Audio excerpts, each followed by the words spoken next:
Hello! Today we're talking about Dune. And today, do not escape.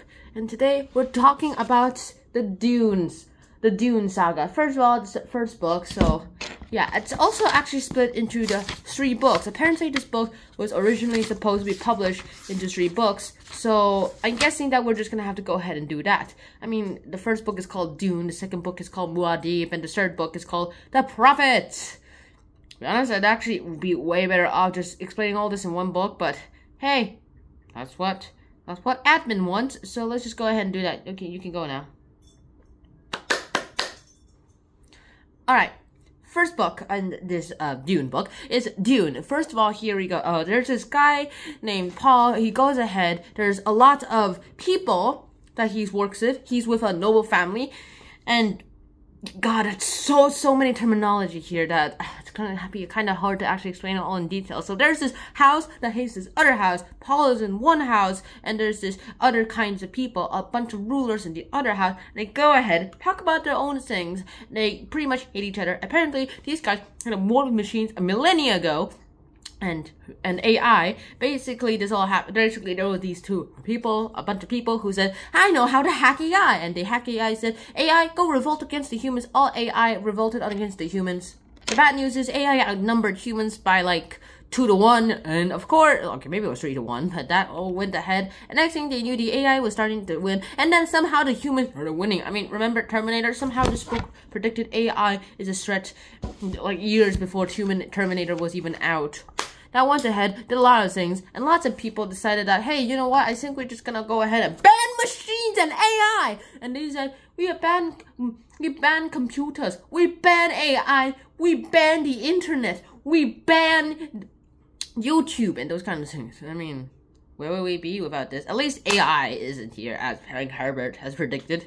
Next thing that we know is that there's a lot of things that actually go ahead with all this. People start hating AI, so they created these guys named the Mentats. And the Mentats themselves are basically biological supercomputers. They can literally crunch numbers like 5,699,541 times 5,051,1.321. And they get the answer, which for some reason gives me this. And then, of course, we have a last thing every piece, and of course not. These Mentats go ahead and have their own thing. However, they are told to be an ethical balance. The thing is, not all of them believe all this. And of course, sometimes Mentats are given false information. And if a bunch of logic is based on one information, and that information is false, well, you can already see that the rest of the logic is terrible. The logic is correct, however, the facts are wrong. If this was true, this would be true. But this isn't true. So this shouldn't be true too. Like how when the Dr. Yua in this book went ahead and betrayed all of them, they just went ahead. Because like the Mentats didn't actually notice because they said, he is under the Hippocratic Oath. No one can break that. And it's breakable apparently. We'll get to that in part 3 of this book. We'll just keep going. So first off, Dune, so basically there's, as I went off, Paul and his like leader, which is given the stewardship of Acadia, of this planet called Acadia. However you pronounce it, and basically it's also known as Dune. Now here's the thing about this universe, there's a thing called spice. And spice itself is the most important thing you can actually get in this universe. It's the most valuable thing in this known universe. And the only thing that you can get about it is that it's essential for space travel. And so there's this spacing guild, and that spacing guild uses spice a lot. Interesting thing about the story is that every person you find, every being you actually find in this book might look like aliens, but they're all variations of Homo sapiens. It's just that we've had to evolve into biological beings, biological versions of computers and things to just go ahead and do this. So there's all these things, and there's this thing called spice, not like salt spice and pepper spice, but it's like, it looks like the spice that we eat today, we use to season our food and those kind of things. But this one is like, how should I say this? Opium, except it's not terrible. It doesn't have health. It doesn't harm your health. In fact, it actually increases your health. It has a bunch of health benefits. It's also pretty addictive. And in huge quantities, you can see the future, possibly the past. And with all that, and if you eat a lot of it, too much of it, then your eyes turn blue, and you can literally see the past again, as well as prolonging your life by centuries. So this is, unfortunately, this is only available on DUNE. It can only be grown on the sands of DUNE. And basically, all that sand dust you see in the air, it's not sand dust. It's actually spice, and there are these biological beings called sandworms, and they basically go ahead and create the spice as a byproduct. Think of it as their waste. Disgusting. But hey, it just goes ahead and shows how much important it is, and everyone wants to actually control DUNE except the freemen. Freemen are just people who live are the natural native inhabitants of DUNE, and they go ahead and they do their own bidding, and they really hate the nation. In fact, to them, spice isn't the most important thing. Their whole planet is made of spice. Water is.